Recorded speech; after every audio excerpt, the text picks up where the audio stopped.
A South Carolina jury awarded $700 million in damages to the family of Brittanee Drexel, the 17-year-old who was kidnapped, raped, and killed in 2009 while on a spring break trip in Myrtle Beach. Now, after more than 2 hours, the jury decided Raymond Moody intentionally caused emotional distress on Drexel's mother, Dawn Conley. The jury ruled that Moody must pay $200 million in actual damages and $500 million in punitive damages. Conley's attorney said that Conley moved from Rochester, New York to Myrtle Beach, and for 13 years she spoke to the media. She had billboards made with her own money to keep her daughter's case at the front of law enforcement and the public's minds.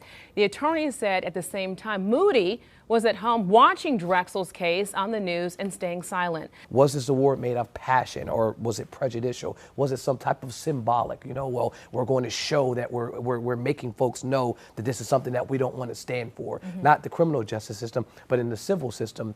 Sometimes jury want to send a message, and to be able to send a message that we won't stand for this and that we understand what you're going through, we'll have this a number that's extremely high. And then the last thing is it excessive and not supported by the evidence? And so the judge, oftentimes prompted by the defense attorney, will make that determination and say, you know what, this is something that I can't let stand, specifically on the punitive side, because this jury decision was both compensatory and punitive. So in that punitive, that is normally where you do want to show a punishment, normally where you do want to show some type of message, but is the message too high? So a couple of cases I can look at, the McDonald's case, the most famous one, the hot on the leg burning, 2.7 million. Judge later reduced that to 450,000.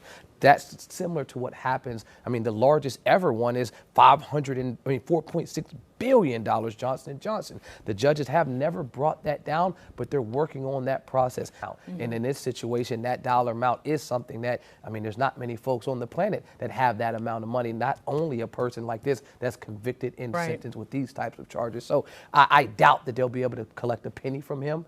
This too is a super interesting case because of that number. As the guy in this video was talking about how the judge does have an opportunity, an option to reduce punitive damages to bring them down to something that is, there's some rational relationship between the damage and the value of the company, but this is against an individual, and an individual who absolutely does not have the money for it.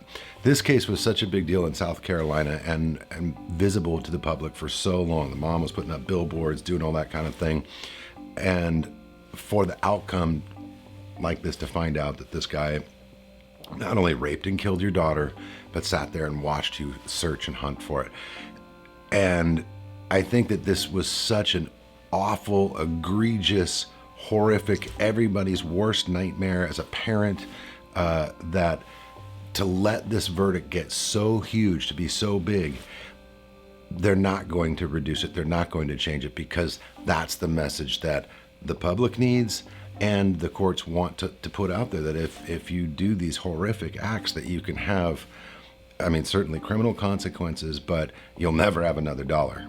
And that's the kind of message I think the public needs to see, that like when these horrible things happen, that there will be some kind of justice, even if it's only symbolic, that we all shared the same values, that this was just awful. Too bad that the family probably won't collect a dime, but it's the message and the symbolism that's important here, and that everybody's on the same page. We all agree this is about as bad as it gets.